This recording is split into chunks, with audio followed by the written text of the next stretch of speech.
സ്വലാത്ത് ചെല്ലുമ്പോൾ മറ നീങ്ങി നീങ്ങി രാത്രി കിടക്കുമ്പോ ത്വയ്ബാ പേ ലാഖോ സലാം. എന്തു രസമാണ് രാത്രിയൊന്ന് കിടക്കാൻ, ഹബീബിന്റെ ദൃശ്യമാണ്. പകലൊന്ന് നടക്കാൻ എന്ത് രസമാണ്, ഹബീബിന്റെ ചര്യയാണ്. അങ്ങനെയുള്ളൊരു ജീവിതം എന്തു രസമാണ്. ഹബീബിനെ പറഞ്ഞു പറഞ്ഞിട്ട് ഞെട്ടറ്റ് വീഴണം. പറന്ന് പറന്ന് ചിറകൊടിഞ്ഞ് മദീനത്ത് വീണാൽ ബഖീൽ ഒരു ഖബർ കിട്ടും. നടന്നു നടന്ന് കാലൊടിഞ്ഞ് മദീനയുടെ അതിർത്തിയിൽ വീണാൽ ഹബീബിന്റെ അടുക്കൽ ഒരു പരിഗണന കിട്ടും. പാടി പാടി കുഴഞ്ഞിട്ട് ഹബീബിനെ പറഞ്ഞു നിർത്തിയാൽ അവിടുത്തെ ശുപാർശ കിട്ടും. അതല്ലാതെ ഒരു പ്രതീക്ഷയുമില്ല. ചെറുപ്പക്കാരാ, ഇവിടുന്നൊരു 10 സ്വലാത്ത് ചെല്ലണം. റസൂലുള്ളാഹിനെ കാണണമെന്ന നീയത്ത് വേണം. ആ ഹബീബിനെ കണ്ടുകൊണ്ട് മരിക്കണമെന്ന ആശ വേണം. ആ ഹബീബിലേക്ക് ലയിച്ചു നിൽക്കണം. ഉമ്മമാരെ, ഉമ്മു ഉമാറ റളിയല്ലാഹു അൻഹയെ മറന്നുപോയോ? മൽതഫത്തു യമീനം വലാ ശിമാലാ. വലത്തോട്ട് തിരിഞ്ഞാലും ഇടത്തോട്ട് തിരിഞ്ഞാലും ഉമ്മു ഉമാറയാണ് റസൂലുള്ളാഹിന്റെ പ്രൊട്ടക്ഷന് വേണ്ടി. കണ്ടില്ലേ, ഒരു സ്വഹാബി നെഞ്ചുകൊണ്ട് പരിചയാണ് അമ്പ് തടുക്കാൻ.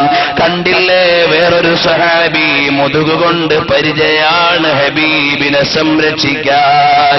കണ്ടില്ലേ, തൽഹത്ത് റളിയല്ലാഹു അൻഹു ഹബീബിനെ താങ്ങിപ്പിടിച്ചു കൊണ്ടുപോയി ഉഹദ് മലയുടെ ചാരത്ത് കയറാൻ. മോനെ, റസൂലുള്ളാഹിനോടുള്ള പ്രണയമല്ലാതെ ഈ ജീവിതത്തിൽ രക്ഷപ്പെടാൻ ഒരു പ്രമേയവും ഇല്ല. ഹബീബിന്റെ രോമമെടുക്കാൻ എന്റെ കൈക്കർഹതയില്ല. ഹബീബിന്റെ മദീനയിലെ മണ്ണ് തൊടാൻ എനിക്ക് അവകാശമില്ല. മാലിക് ഇമാം ചെരുപ്പിടാത്ത മണ്ണെന്റെ കണ്ണിൽ വെക്കാൻ എനിക്ക് അർഹതയുണ്ടോ?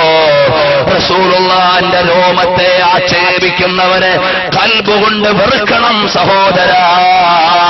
അത് മഹബ്ബത്തിന്റെ ഭാഗമാണ്, റസൂലുള്ളാഹിനോടുള്ള ഇഷ്കിന്റെ ഭാഗമാണ്.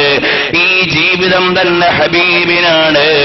എന്തായാലും റസൂലുള്ളാഹിനെ പത്രക്കോളങ്ങളിൽ അവഹേളിക്കാൻ വേദിയൊരുക്കുന്ന സനദ്ധാരികളെ, നിങ്ങൾക്ക് ഹബീബിനെ അറിയില്ല.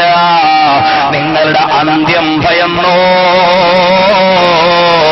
ഞങ്ങളെ ആശിഖീങ്ങളാണ്.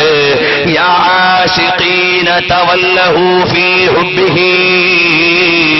റസൂലുള്ളാഹിനെ പ്രണയിച്ചിട്ട് മത്താന്മാരായി മാറിക്കോ. അതുകൊണ്ട് ഈ ജീവിതം റസൂലുള്ളാഹിക്ക് വേണ്ടിയാകണം. ഹബീബിന്റെ പേര് പറയുമ്പോ കരഞ്ഞ മഹാനല്ലേ അഹ്മദ് ബിൻ ഹംബൽ തങ്ങൾ. ഹബീബിന്റെ പേര് കേട്ടപ്പോൾ ബോധം കെട്ടവരല്ലേ അവിടുത്തെ ഉസ്താദുമാർ. എത്ര പവിത്രമായ പേരാണ്. ഒരു സഹാബിയുടെ മകന്റെ പേര് മുഹമ്മദ് എന്നാണ്. ആ മകൻ കുരുത്തക്കേട് കാണിച്ചു. വേറൊരാൾ വിളിച്ചു എടാന്ന് ചേർത്തിട്ട് ആ പേര് വിളിച്ചു. അപ്പോൾ തന്നെ മകന്റെ പേര് മാറ്റി. റസൂലുള്ളാഹിന്റെ പേരിന്റെ മുമ്പിൽ എടാന്ന് വിളിക്കാൻ എന്റെ മകൻ കാരണമായി കൂടാ. ആ സ്നേഹമാണ് മോനെ റസൂലുള്ളാഹിനോട് വേണ്ടത്. എന്നിട്ട് ഹബീബിന്റെ രോമം ഇവിടെ മതമുള്ളവനും മതമില്ലാത്തവനും ബിദ്അത്തുകാരനും പത്രങ്ങളിൽ ചവിട്ടിത്തേക്കാനും ചാനലുകളിൽ പ്രസ്താവന കൊടുക്കാനും വേദിയൊരുക്കുന്ന ആളുകൾ, അവരുടെ അവസ്ഥ കഷ്ടം തന്നെ. ഇവിടെ നമുക്ക് മദീനത്തേക്കൊരു 10 സ്വലാത്ത് ചൊല്ലണം. ഹബീബിനെ കാണാൻ ഈ മജ്ലിസ് കാരണമാകണം. അല്ലാഹു തൗഫീഖ് തരട്ടെ. ഒരു തവണയെങ്കിലും ഹബീബിനെ കാണണം. മൗലായ സ്വല്ലി വസല്ലിം ദായിമൻ അബദാ.